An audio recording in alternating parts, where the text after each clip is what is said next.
Ahora vamos a hablar de otro punto, digamos que es parte del análisis o de esta reorganización que tenemos que hacer, ya más relacionada al estado de ganancias y pérdidas o estado de resultados. Básicamente lo que tenemos que entender es que en esas ganancias y pérdidas tenemos elementos que pueden ser de naturaleza recurrente y elementos no recurrentes. Yo quiero partir con los elementos no recurrentes porque son los que quizá generan distorsiones. O sea, ¿de qué estamos hablando? Estamos hablando de, supongamos que en un periodo las ganancias han sido aproximadamente, digamos, han generado un margen de 30% a nivel operativo, es decir, tenemos un margen EBIT de 30%, y por X razones en el último periodo, ya sea trimestre, mes, ese margen operativo subió de 30 a 40%. Entonces la pregunta es, ¿qué es lo que ha ocurrido? Puede ser que hayamos tenido un ingreso extraordinario. Volvamos al ejemplo del terreno. La compañía tiene este terreno que adquirió por un proyecto que nunca se materializó y en consecuencia lo tenían como un activo no operativo. La empresa decide de manera estratégica deshacerse de ese activo no operativo y ese activo no operativo genera una ganancia extraordinaria. Entonces nosotros lo que tenemos que hacer es identificar estos ingresos y salidas que no tienen una naturaleza recurrente, consecuencia, lo mismo que decíamos hace un momento, que no tienen una naturaleza operativa. Entonces, los ejemplos son, como decía, la venta de un terreno o la liquidación de algún activo fijo, entre otros elementos que podemos encontrar en la parte de los ingresos.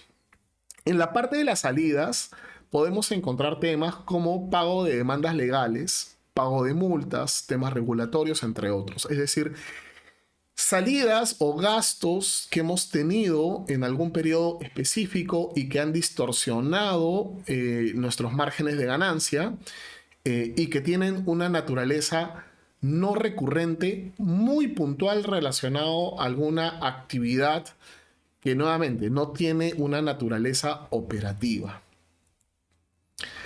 Son los elementos, básicamente, son los elementos non-core del negocio. Entonces tenemos que ser muy cuidadosos porque en el estado de resultados o estado de ganancias y pérdidas, estos elementos tienen que figurar. Entonces somos nosotros, a través de nuestro análisis, quienes evaluamos cuáles son los elementos que debemos limpiar para que no distorsionen nuestro análisis de márgenes y en consecuencia no distorsionen también nuestro análisis de retorno.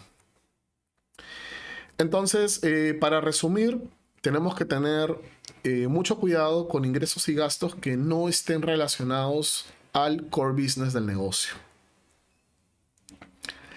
Ahora, algunos de estos elementos también los vamos a encontrar en las cuentas clasificadas como otros.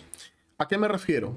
Cuando nosotros vemos un estado de resultados o un estado de ganancias y pérdidas, vamos a encontrar otros ingresos y otros gastos. Entonces la pregunta es, ¿por qué estos ingresos y estos gastos no han sido clasificados en las cuentas previas que tienen que ver con, digamos, la actividad del negocio, ¿no? Usualmente, cuando estamos en otros, estamos hablando de ingresos y de gastos que no tienen una naturaleza operativa. Entonces, siempre vale la pena darle una mirada al desagregado de estas cuentas llamadas o clasificadas como otros para saber si es que puede darse, digamos, que algún elemento operativo haya sido clasificado dentro de este grupo de cuentas, o puede ser que efectivamente todo lo que se encuentra en otros es de naturaleza no operativa y deberíamos, digamos, evaluar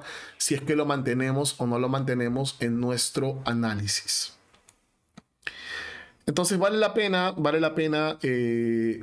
digamos, mencionar que en los estados de ganancias y pérdidas o estados de resultados, ya sea en una compañía peruana, en una compañía americana o de cualquier, digamos, de cualquier país, vamos a encontrar claramente identificado, pues, ¿no? Estos ingresos y salidas que tienen esta naturaleza de otros.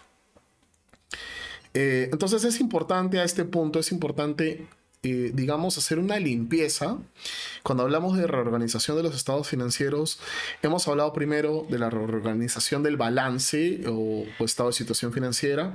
Ahora estamos hablando del estado de resultados o ganancias y pérdidas, ¿no? O sea, lo importante es a base del criterio de cada analista, y aquí no existe, digamos, hay cierto consenso en ciertos puntos de análisis. Sin embargo, no podemos esperar que todos los analistas lleguen a las mismas conclusiones.